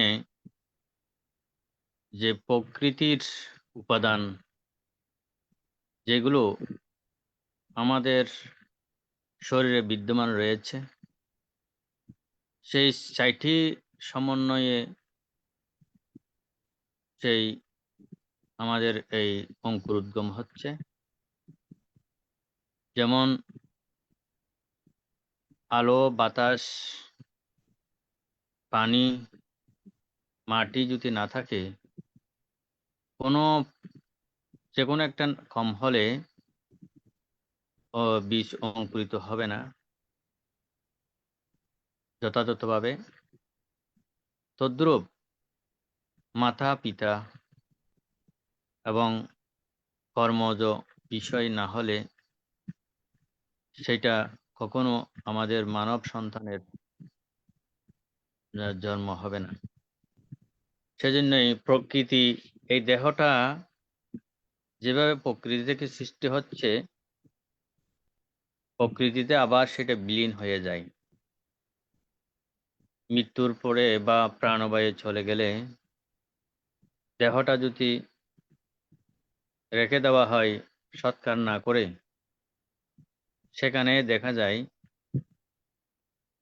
জলের অংশ যেগুলো, সেগুলো জলের মতো বের হয়ে যাবে, বায়ুর অংশ বায়ুতে যাবে, মাটির অংশ মাটিতে যাবে, এবং ওই রৌদ্র তাপে সেভাবে প্রকৃতি এই চারি ধাতুর মধ্যে অংশগুলো ভাগ হয়ে মিশে যাবে। সেজন্যই যারা স্মৃতি সাধনা করেন বা ধ্যান করেন, আপনিও তো হয়তো কিছুদিন আগে ধ্যান করে আসছেন, তো সেখানে এই যে স্মৃতিতে ধ্যানে যখন নিমজ্জিত হয়, তখন দেখা যায় নিজের এই দেহমন স্থির হওয়ার জন্য এবং অনুভূতিটা সমন্বয় সাধন করতে পারলেই তিনি ধ্যান বা স্মৃতি সাধনায় নিজেকে স্থির করতে সক্ষম হয়। না হয় অধিক তাপ বায়ু, অধিক তাপ যখন হয়, গরম যখন হয়, চঞ্চল হয়, অস্থির হয়। আবার অধিক বায়ু উৎপন্ন হলেও যে বায়ুতে মাধ্যমে নিজের চঞ্চল মন অস্থির হয়। আবার শরীর যখন অধিক ভারী হয়, মাটির অংশ যখন বেশি হয়ে যায়, তখন মন অস্থির হয়, চঞ্চল হয়, ব্যথা বেদনার প্রাদুর্ভাব বেড়ে যায়। সেই জন্যই চঞ্চল অস্থিরতা এগুলোকে যখন স্থির করা হয় স্মৃতি সাধনার মাধ্যমে, তখন নিজের দেহ মনটা প্রকৃতিগত হয়। তো আমার মতে, আমি তো আসলে তেমন এই বিষয়ে বেশি অবগত নহে, তারপরও আমার জ্ঞান থেকে যেটুকু আমি উপস্থাপন বা আপনার প্রশ্নের উত্তর দিতে চেষ্টা করছি। তো এমনিতেও যখন যারা সকল আসক্তি তৃষ্ণাকে ক্ষয় করে নিজেকে নিজে যখন জানতে বা উপলব্ধি করতে সক্ষম হয়, নির্বাণ ধাতুতে যখন উপনীত হয়, তখন তিনি প্রকৃতির কাছে প্রকৃতিগতভাবে তিনি বিলীন হয়ে যায়। তখন ওই দেহটা আর পছন্দ ধরে না, দুর্গন্ধ বা কোনো রকমের ওই দেহ দিয়ে আর কোনো রকমের পরিবেশগতভাবে প্রকৃতিগতভাবে, যেটা আমরা বর্তমান যদি চিন্তা করি, যে গত কিছুদিন আগে এই একটা পরব গিয়েছে ধর্ম নাম দিয়ে, কত প্রাণী নিধন হয়েছে। সেই প্রাণীর অস্থি বা উচ্ছিষ্ট অংশ বা শরীরের উপরের অংশ এখনো রাস্তার ধারে ধারে পড়ে আছে, বা শরীরের অনেক অংশ পড়ে আছে। এগুলো বিভিন্নভাবে পচে গলে দুর্গন্ধ ছড়াচ্ছে বা পরিবেশ বিনষ্ট করছে। তাহলে এটা প্রকৃতিগতভাবে হয়নি, স্বাভাবিকভাবে হয়নি বিদায় এগুলো বিলীন হতে পারে নাই। সময় সাপেক্ষে বেশ কিছুদিন যখন যাবে, রোদে শুকাবে, বৃষ্টি যখন পড়বে, এগুলো ধুয়ে মুছে আবার একটা স্বাভাবিক নিয়মে চলে আসবে বায়ুমণ্ডল বা পরিবেশ। তো আমাদের এই দেহ প্রকৃতি থেকে সৃষ্টি বা প্রকৃতির সাথে বিলীন করতে সক্ষম হয় কিভাবে? যেটা আমাদের যারা আর্য পুরুষগণ, যারা নিজেরা স্মৃতি সাধনায় এই নিজের দেহ মনকে তারা বিমুক্ত করতে পেরেছেন, এবং কোনো আশা আকাঙ্ক্ষা তৃষ্ণা রূপ কোন রকমের বীজ যখন নিজের দেহ মনে অঙ্কুরোদ্গম হবার আর কোনো ধরনের যখন কিছুই থাকে না, তখন স্বাভাবিকভাবে সেটা প্রকৃতিগত হয়ে যায়। এই যে এভাবেই আর জন্ম মানে হবে না এবং মৃত্যু হবে না। তিনি প্রকৃতির সাথে বিলীন হয়ে গেছে। যে একটা বাতি যখন নিভে যায়, আলোটা কোথায় যায় কেউ জানে না, কিন্তু আলো ছিল, নিভে গিয়েছে। তদ্রূপ ভাবে আমাদের এই দেহটা এবং এটা যখন আহ, এ, উপাদান পাবে না, উপাদান দেওয়া হবে না, তখন যেমন বতি থাকলে, সলিতা থাকলে জ্বলবে, কিন্তু সলিতা থাকলে, বতি না থাকলেও কিন্তু জ্বলবে না।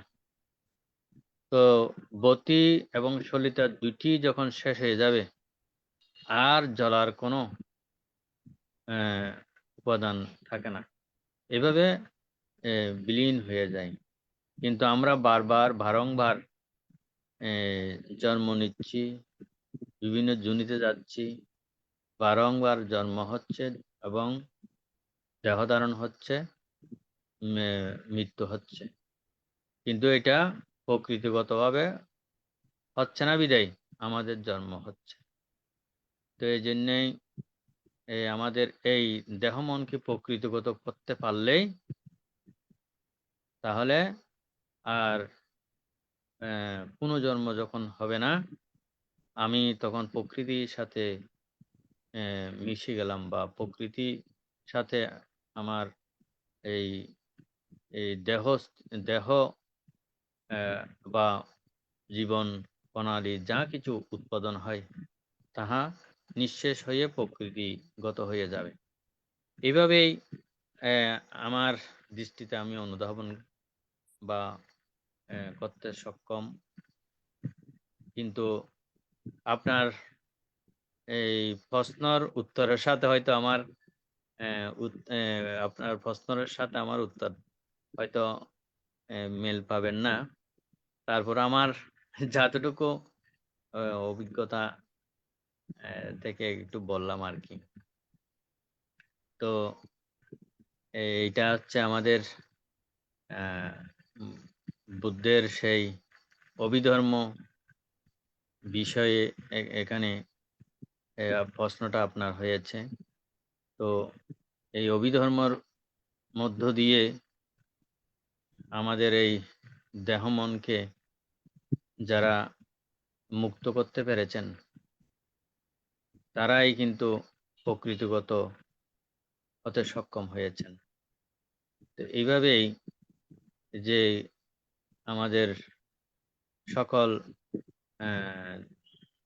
দুঃখ মুক্তির এবং তৃষ্ণার ক্ষয়ের এই উপাদানগুলো আমাদেরকে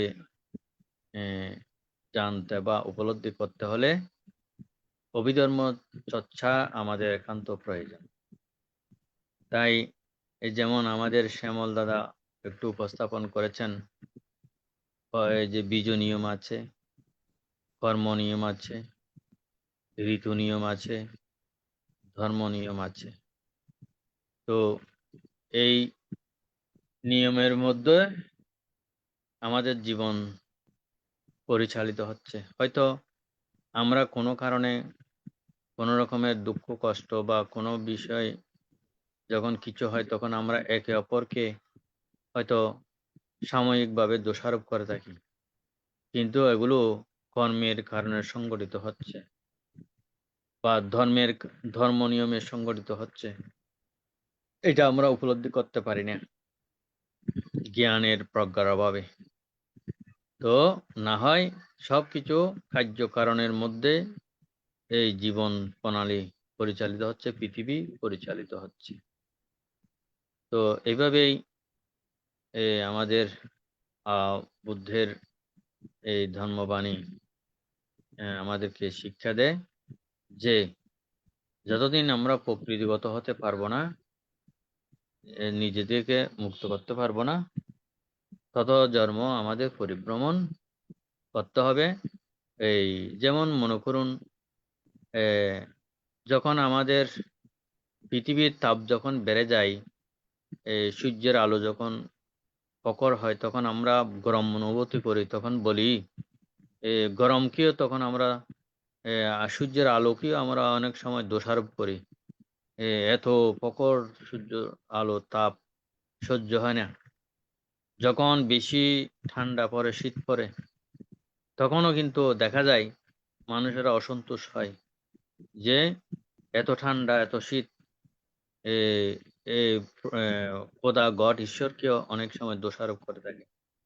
তো এইভাবে আবার জলোচ্ছ্বাস যখন হয়, জল যখন বেড়ে যায় এ চারিদিকে, তখনও কিন্তু মানুষ অসন্তোষ হয়। কেন? ওই আমরা প্রকৃতির সাথে প্রকৃতিগত হতে পারি না বিদায়। এজন্যই এই আমাদেরকে চারি ধাতুর সমন্বয়ে যখন নিজেকে উপস্থাপন করতে সক্ষম হব, তখন প্রকৃতিগত জীবন দ্বারা উপলব্ধি করতে পারবো। এর আগে কখনো আমাদেরকে প্রকৃতি সন্তুষ্ট করতে পারবে না। তো যাক, হয়তো আমার বলার মধ্যে, বিশ্লেষণের মধ্যে আপনার প্রশ্নের উত্তর নাও হতে পারে। আপনি তো আমার চাইতে অনেকটা অভিজ্ঞ, বিভিন্ন বিষয়ে আপনি অভিজ্ঞতা রাখেন। না বানতে, আসলে আপনি যথার্থ সুন্দর আহ, উত্তর দিয়েছেন। এখানে আপনার উত্তরের মধ্যে 3টা জিনিস আমি নোটিফিকেশন করেছি। ধর্মতা, প্রকৃতি, একটা হলো উপাদান। এই ধর্মতাকে, উপাদান না থাকলে ধর্মতা থাকে না। উপাদান না থাকলে প্রকৃতি বিলীন হয়ে যায়। প্রকৃতি, আমরা যদি এই যে জন্ম, জরা, ব্যাধি, মৃত্যু, মরণ একটা প্রবাহ, আমরা প্রকৃতি থেকে কি পাচ্ছি? চারি মহাধাতু পাচ্ছি, পানি পাচ্ছি, তাপ পাচ্ছি, তারপর মাটি পাচ্ছি। এই চারি মহাধাতু আমরা কার থেকে পাচ্ছি? এটা আমার টেম্পারেচারটা পাচ্ছি এই প্রকৃতি থেকে। আমার নর্মাল প্রকৃতি হলো 78 সেলসিয়াস। এই যে প্রকৃতি থেকে নিচ্ছে এটা তাপটা। তারপর পানি এই প্রকৃতিতেই নিচ্ছি, মাটিটাও প্রকৃতিতে নিচ্ছে। এই যে চারি মহাধাতু সমন্বয়ে গঠিত এই দেহ, পচনশীল দেহ, এখানে দেখেন এইটা মৃত্যুর পরে প্রবাহ বিদ্যমান থাকতেছে। দেখেন এই যে আমরা চারি মহাধাতু অসুচি ভাবনা করতেছি, যতক্ষণ না পর্যন্ত এটা পচন হয়ে মাটির সাথে মিশে না যাবে ততক্ষণ প্রবাহ চলতেছে। এই প্রবাহটা প্রতিটি ক্ষেত্রেই প্রবাহ। এই যে প্রবাহটা বুদ্ধ বলেছেন উদয় বিলয়, উদয় বিলয় যেখানে যাবেন এখানে উদয় বিলয় আছে। এই প্রকৃতির নিয়ম, যেখানে চোখ যায় সেখানেই উদয় বিলয়। এখানে প্রকৃতির সাথে ওতপ্রোত জড়িত আছে এই চারি জন্ম, জরা, ব্যাধি, মৃত্যু, মরণ, দুঃখ। এই দুঃখকে উপলব্ধি যিনি করতে পেরেছেন, প্রবাহ যিনি সৃষ্টি করতে পেরেছেন, প্রবাহ যিনি অনুক্ষণ দিয়া দেখতে পেরেছেন, এই প্রবাহ যিনি উপলব্ধি করতে পেরেছেন, তারাই সার্থকতা বানবে। সেই জন্য এই প্রকৃতির সাথে এই মহামিলন আছে। আমাদের এই যে আমরা বৃদ্ধ হচ্ছি, এটা প্রকৃতির কারণ। আমি যতই চাই না কেন, আমি সেই শিশু থাকবো না। এটা প্রকৃতির প্রবাহ, প্রবাহ সৃষ্টি। এই কোনো জায়গায় প্রবাহ ছাড়া নাই। একটা গাছ একদিন মরবে। একটা একটা লোহা, শক্ত লোহা, সেও মরিচা পড়বে। কারণ প্রকৃতিতে কোনো প্রবাহ ছাড়া কোনো কিছু নেই মানতে, তার মরণ অবিসম্ভবী। তাই সেই জন্য এই বুদ্ধ বলেছেন, এই যে আসব, যে আমাদের ভবনের মধ্যে যে আসবগুলো আছে, এইগুলোকে প্রবাহ সৃষ্টি করে এই ভবঙ্গ খালি করার বা আমাদের দশ সংকট বিনষ্ট করার এই যে দুর্লভ মানুষের জীবনকে আমরা যদি এইটাকে বুঝতে পারি, জানতে পারি, হৃদয়ঙ্গম করতে পারি, তাহলে এই প্রবাহ একদিন নিজ চোখে দেখতে পারবে, চির সুখ চির শান্তি নির্বাণ প্রাপ্ত হবে। এটাই আমি এতটুকু বুঝছি বানতে বদলবান। সাধু সাধু। আসলে আরেকটা কথা বলি আপনার প্রশ্নের আলোচনা থেকে।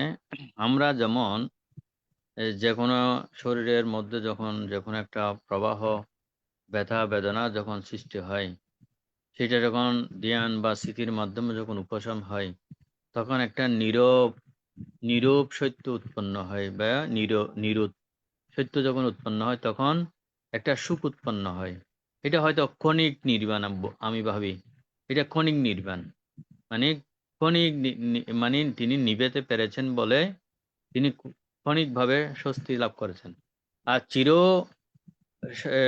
সারা সারা জীবন যদি সেই সুখটা তিনি ধরে রাখতে পারেন, আমি মনে করব এই যে সোপাধি শেষ অনুভাধি শেষ নির্বাণ, মৃত্যুর পরে যে অনুভাধি শেষ, এর আগে সোপাধি শেষ, যে নিজের সোপান নিজে সেটা অনুভব করেন। যারা ওই যে ধ্যান ও প্রীতির মধ্যে থাকেন, তিনি যখন শরীরের যত কিছু রয়েছে ওগুলো যখন নিরোধ করতে পারেন, মনের মধ্যে যে একটা প্রীতি সুখ উৎপন্ন হয়, এটা হচ্ছে ক্ষণিক নির্বাণ।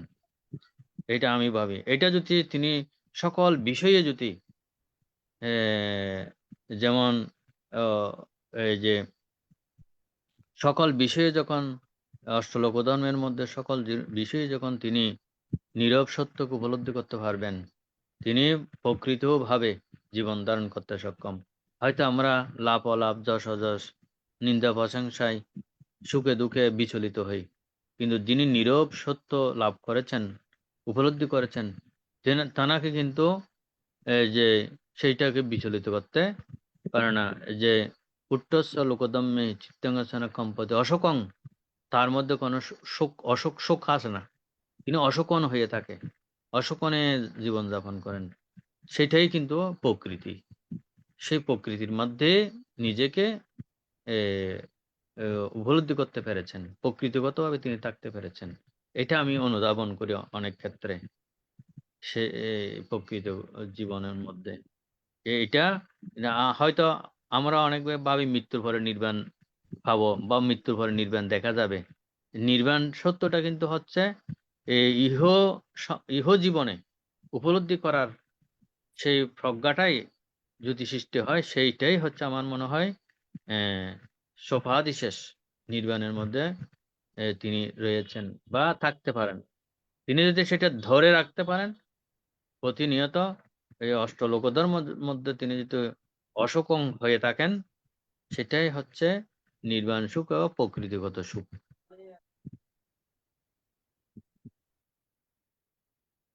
হ্যাঁ, সুন্দর বলেছেন বান্তে, সুন্দর বলেছেন। ঠিক আছে বান্তে, ধন্যবাদ।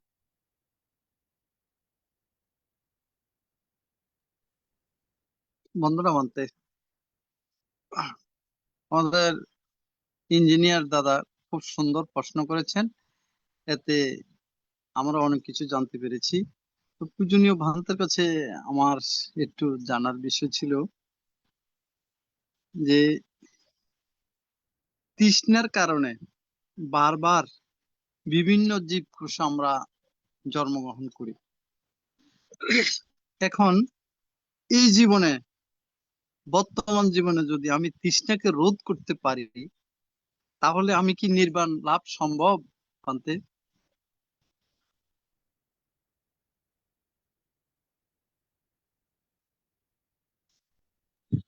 এখানে এটাও কিন্তু অনেকটা বড় প্রশ্ন। তৃষ্ণা বলতে এখানে অনেক প্রকার তৃষ্ণা আছে, তবে যেটা আমরা সচরাচর যে কামতৃষ্ণা, ভবতৃষ্ণা, বিভব তৃষ্ণা, এখানে তৃষ্ণা শুধু আপনি কোন তৃষ্ণাকে বলছেন সেটা প্রথমে জানতে হবে। তাহলে এখানে কামতৃষ্ণা, ভবতৃষ্ণা, বিভব তৃষ্ণা।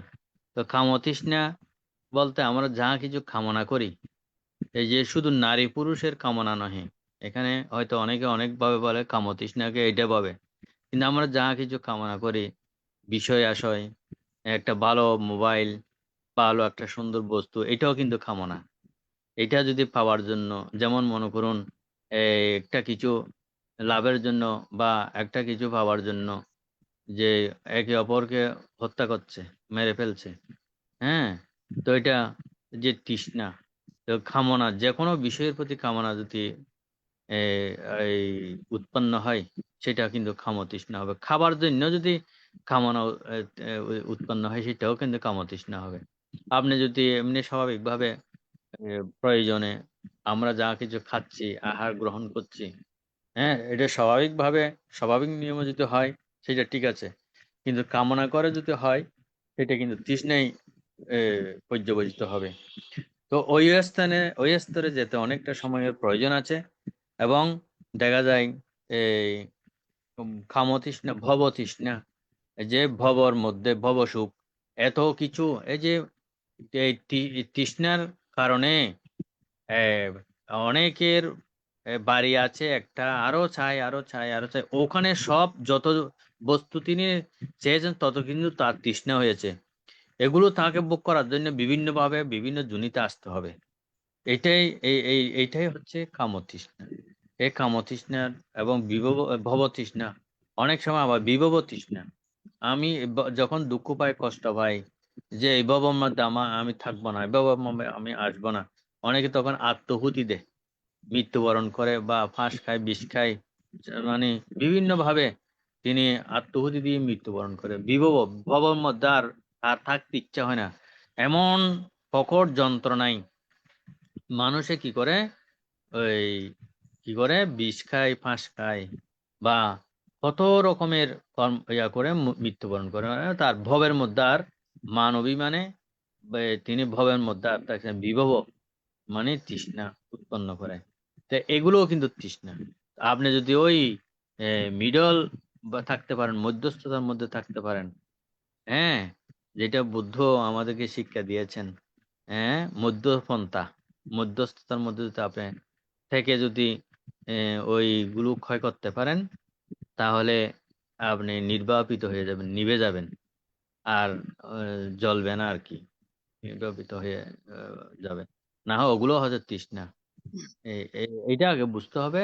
তখন অবশ্যই তৃষ্ণা ক্ষয় হলে আমাদের সকল চাহিদা, আসক্তি, হ্যাঁ, এই ক্ষয় হলে অবশ্যই নির্বাণ হবে। হ্যাঁ, গৃহী জীবনেও তো বুদ্ধের সময় দেখা যায়, পরবর্তী সময়ে দেখা যায় অনেক গৃহী নির্বাপিত হয়েছেন, হ্যাঁ, বা মার্গফলে প্রতিষ্ঠিত হয়ে নির্বাপিত হয়েছেন।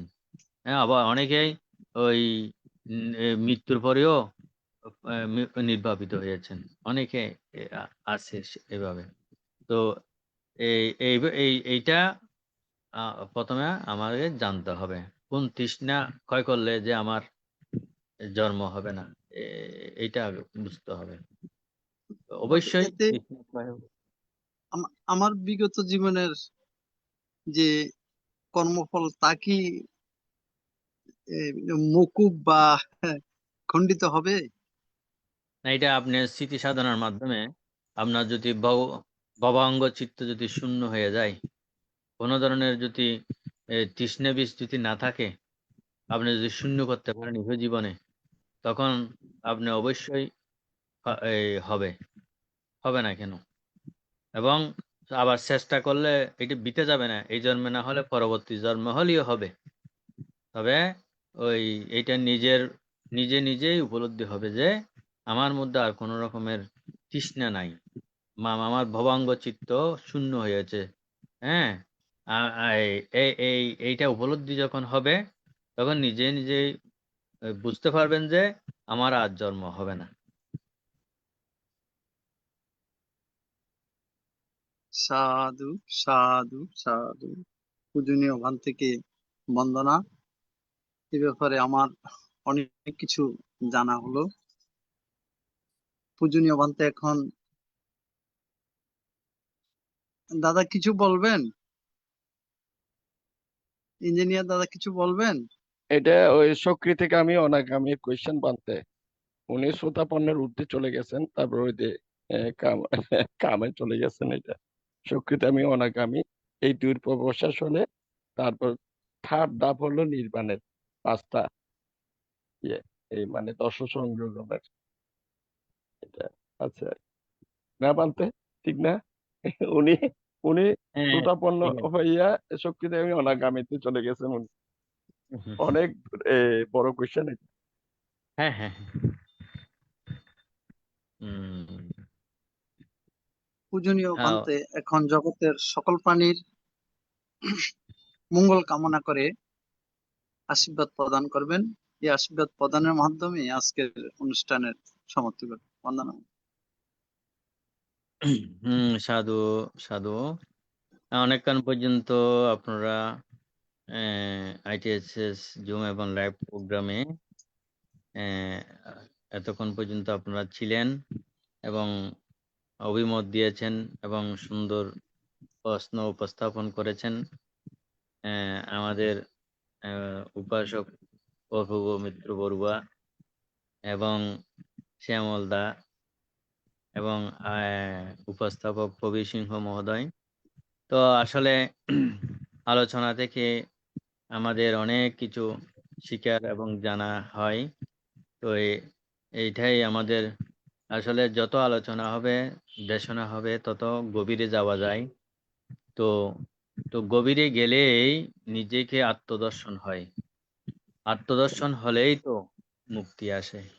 তো সেজন্যই এতক্ষণ পর্যন্ত আপনারা সুন্দর অভিমতের মাধ্যমে এই এই আলোচনাগুলো খুবই গভীর পায়া, গভীর প্রজ্ঞায় নিমজ্জিত করেছেন।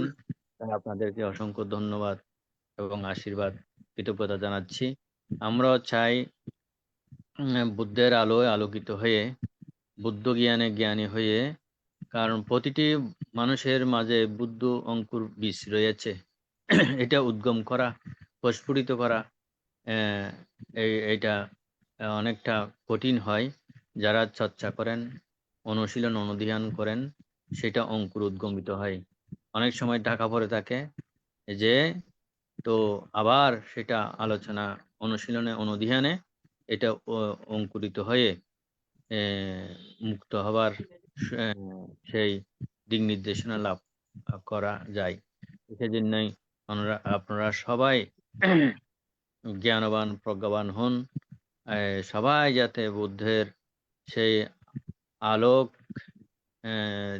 আলোক ছটা লাভ করে। যেমন বুদ্ধ যখন যাদের ফার্মি থাকে তাদেরকে দেখা দর্শন করতে নিজে বুদ্ধ চলে আসতেন, এই দেখে এবং প্রতিদিন সমাবর্তী ধ্যান থেকে উঠে। তা আমরা যদি এই জীবনে মুক্ত হতে না পারি, পরবর্তী জীবনেও যদি এই বুদ্ধের এই আলো আমাদের মধ্যে যদি পর্যবেসিত হয়, আমরা অন্ধকার থেকে মুক্ত হয়ে অন্ধকার থেকে মুক্ত হয়ে এবং আলোয় আলোকিত হতে সক্ষম হব।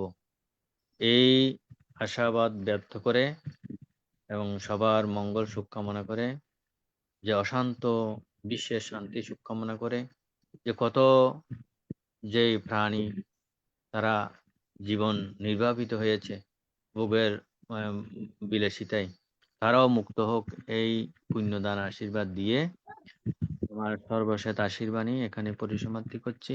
জগতের সকল প্রাণী সুখী হোক। সাধু সাধু সাধু সাধু। পূজনীয় বান্তে বন্দনা বান্তে। বন্দনা মানতে। পূজনীয় বান্তেকে বন্দনা। উপস্থিত সবাইকে নমস্কার। ভান থেকে বন্দনা, সবাইকে নমস্কার, শুভরাত্রি। শুভরাত্রি।